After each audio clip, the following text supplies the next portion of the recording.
இப்போது சமாதான ஏஜி சபையின் தலைமை போதகர் பாஸ்டர் ஆர் கிளாரன்ஸ் மருதையா அவர்கள் தேவனுடைய செய்தியை கொண்டு வருவார்கள். கிறிஸ்துவுக்கு அன்பானவர்களே, இந்த நாளிலேயும் இந்த ஊடகத்தின் மூலமாக உங்களை சந்திப்பதில் மகிழ்ச்சி அடைகிறேன்.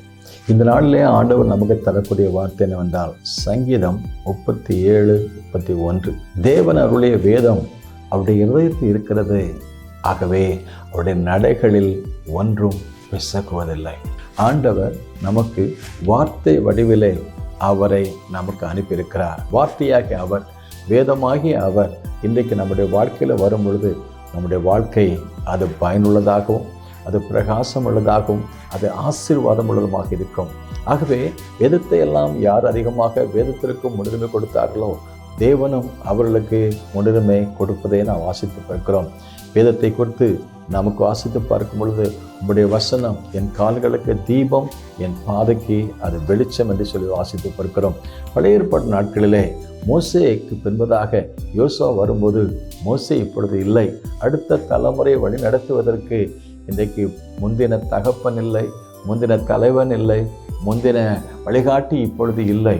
ஆனால் அந்த மோசே இருக்கும்போது சொன்னார், எப்பா நீ போகிற இடமெல்லாம் புத்திமானாய் நடந்து கொள்வதற்கு இந்த நியாயப்பிரமாண புஸ்தகம் உன் வாயை விட்டு பிரியாதிருப்பதாக.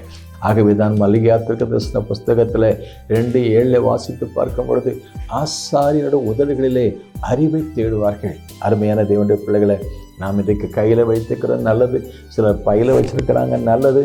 அதை விட இருதயத்தில் வைப்போம். ஏனால் நடைகளில் ஒன்று பிசகுவதில்லை. அநேகருடைய வாழ்க்கையிலே பிசகு ஏற்படுவதற்கு காரணம் என்னவென்றால், கர்த்தருடைய வசனத்தை வைக்க வேண்டிய இடத்துல வைக்காதனால.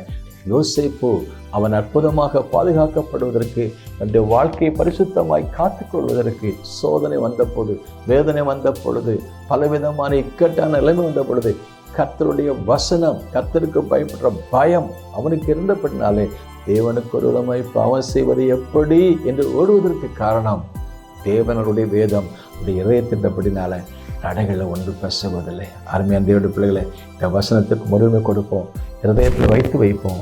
கர்த்தர் நம்மை பாதுகாப்பார், பரிசுத்தப்படுத்துவார். நிச்சயமாகவே ஜெயமுள்ள வாழ்க்கையை கற்றுக் கொடுப்பார். கர்த்தர் தாமே இந்த வார்த்தையினால் உங்களை ஆசீர்வதிப்பாராக. May God bless you. பூமியிலே சமாதானமும் பிரியமும் உண்டாகட்டும்.